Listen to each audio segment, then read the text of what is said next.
নমস্কার বন্ধুরা, সকলকে আমার চ্যানেলে স্বাগত। সুপ্রিম কোর্টের নির্দেশ মেনে রাজ্যের সরকারি কর্মচারী এবং পেনশনারদের ইতিমধ্যে ডিএ এরিয়ার দেওয়া শুরু করেছে রাজ্য সরকার।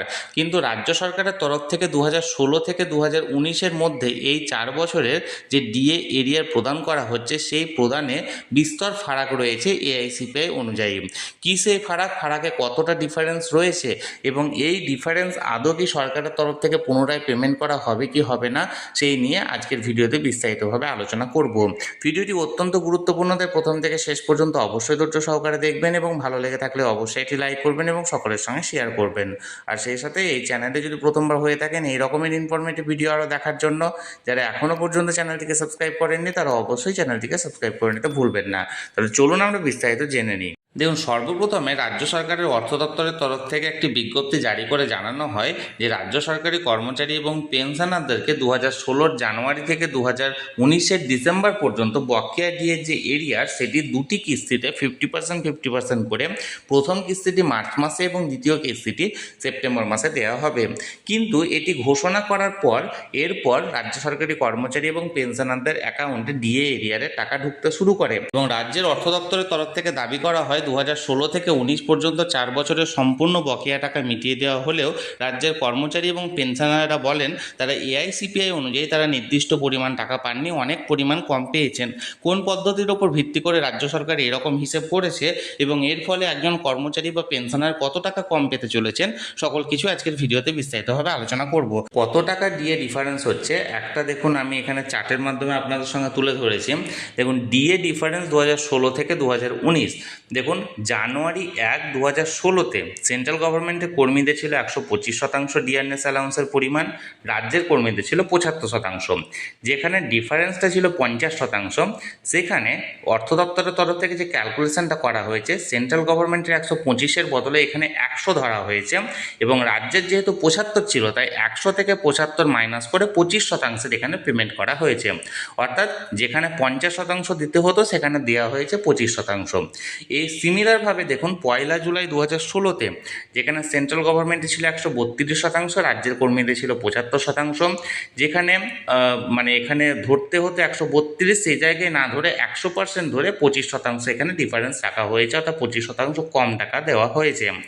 সেই একই রকমভাবে দেখুন, জানুয়ারি 1, 2017-তে যেখানে সেন্ট্রাল গভর্নমেন্টের ডিএর পরিমাণ ছিল 136%, রাজ্যের কর্মীদের ছিল 85%, অর্থাৎ ডিফারেন্সটা ছিল 51%। কিন্তু এই জায়গায় অর্থ দপ্তরের তরফ থেকে ধরা হয়েছে সেন্ট্রাল গভর্নমেন্টের 110% এবং ডিফারেন্সটা যেহেতু রাজ্যের 85% ছিল, তাই 110 থেকে 85 বাদ দিয়ে 25% এখানটায় হিসেবটা করা হয়েছে, অর্থাৎ এখানে 25% কম দেওয়া হয়েছে। দেখুন, 1 জুলাই 2017, যেখানে সেন্ট্রাল গভর্নমেন্টে ছিল 139%, রাজ্যের কর্মীদের ছিল 85%, যেখানে 54% পাওয়ার কথা ছিল সেখানে সিমিলারভাবে 110% ধরা হয়েছে এবং কম দেওয়া হয়েছে 29%।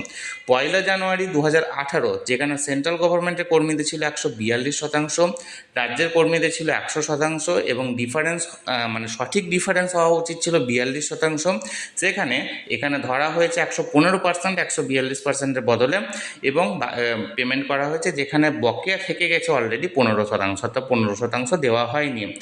জুলাই 1, 2018-তে যেখানে এআইসিপিআই অনুযায়ী সেন্ট্রাল গভর্নমেন্টে ছিল 148%, রাজ্যের কর্মীদের 100%, ডিফারেন্স অ্যাকচুয়াল ডিফারেন্স মানে ছিল এখানে 48%, সেখানে 15% কম দেওয়া হয়েছে, কারণ এখানে ধরা হয়েছিল 115%।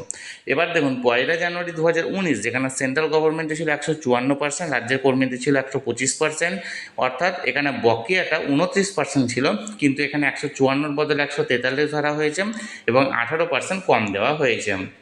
এবার দেখুন, জুলাই 1, 2019 থেকে 164% ছিল সেন্ট্রালের, রাজ্যের কর্মীদের ছিল 125, 39% হওয়ার কথা ছিল, কিন্তু এখানে ডিফারেন্সটা 18% কম দেওয়া হয়েছে। তাহলে এই একটি চার্টের মাধ্যমে, একটি সামগ্রিক চার্টের মাধ্যমে আমি এখানে তুলে ধরার চেষ্টা করলাম। এই চার্টটি অন্যতম মামলাকারী সংগঠন কনফেডারেশন অফ স্টেট গভর্নমেন্ট এমপ্লয়িজের সাধারণ সম্পাদক মলয় মুখোপাধ্যায় মহাশয়ের মানে এখানে ফেসবুক পেজে এটা তুলে ধরা হয়েছে। আমি সেখান থেকে এখানে কালেক্ট করে আপনাদের সঙ্গে তুলে ধরছি। অর্থাৎ এক কথায় বলতে গেলে রাজ্য সরকারের অর্থ দপ্তরের তরফ থেকে যে বিজ্ঞপ্তিটি জারি করা হয়েছে সেই বিজ্ঞপ্তিতে বলা হয়েছে যে 2016 থেকে 2019 পর্যন্ত যে 4 বছরের বকেয়া ডিএর এরিয়ার সমস্ত টাকাটি কিন্তু রাজ্য সরকার প্রদান করে দেওয়া হয়েছে, অর্থাৎ অর্থ দপ্তরের তরফ থেকে প্রদান করে দেওয়া হয়েছে। এই মুহূর্তে আর এই 4 বছরের কোনো ডিউ নেই, কিন্তু আগামী দিনে সুপ্রিম কোর্ট নির্ধারিত অবসরপ্রাপ্ত বিচারপতি ইন্দু মালহোত্রার নেতৃত্বে যে কমিটি গঠন করা হয়েছে সেই কমিটির সঙ্গে রাজ্য সরকারের যে উপদেষ্টারা আছেন তারা বসবেন এবং সেই অনুযায়ী কমিটি ডিসাইড করবে যে সঠিক নিয়ম মেনে এখানে, অর্থাৎ সঠিক এআইসিপিআই মেনে এখানে ডিয়ারনেস অ্যালাউন্সের এরিয়াটি প্রদান করা হয়েছে কি হয়নি। যদি সব কিছু ঠিক থাকে তাহলে কোনো কথাই নেই, আর যদি এই ভুল অনুযায়ী মানে কমিটি মেনে না নেয় তাহলে আগামী দিনে রাজ্য সরকারের অর্থ দপ্তরকে পুনরায় যে বকেয়া টাকাটি আছে সেটা কিন্তু প্রদান করতে হবে। তাহলে বন্ধুরা, এটি সরাসরি আমি আপনাদের সঙ্গে তুলে ধরলাম। এই ব্যাপারে যদি আপনাদের কোনো প্রশ্ন থাকে বা কোনো কিছু জানার থাকে অবশ্যই কমেন্ট করুন, আর ভিডিওটি ভালো লেগে থাকলে অবশ্যই একটি লাইক করুন এবং সকলের সঙ্গে শেয়ার করুন। আর সেই সাথে এই চ্যানেলে যদি প্রথমবার হয়ে থাকেন এই রকমের ইনফরমেটিভ ভিডিও আরও দেখার জন্য যারা এখনও পর্যন্ত চ্যানেলটিকে সাবস্ক্রাইব করেননি তারা অবশ্যই চ্যানেলটিকে সাবস্ক্রাইব করে রাখুন। ধন্যবাদ, দেখা হচ্ছে পরের ভিডিওতে।